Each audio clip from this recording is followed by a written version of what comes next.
राजकमल चौकामध्ये गुंजत होता, त्यावेळेला आपल्या पाठीशी राहणारा हेच नितेश राणे होते. मला सांगा, आता निवडणुकीच्या प्रचारात अनेक लोक येतात हो. काँग्रेसवाले येतात, राष्ट्रवादीवाले येतात,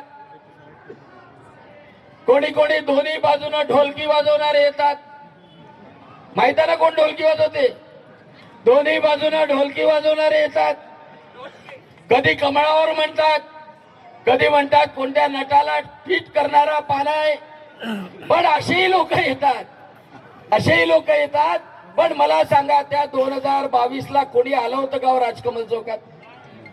कोणी आलं होतं का माता भगिनींचं रक्षण करायला? कोणी आलं होतं का?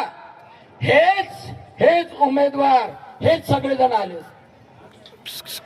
आता काही दिवसाच्या अगोदर तुमच्या घराच्या जवळ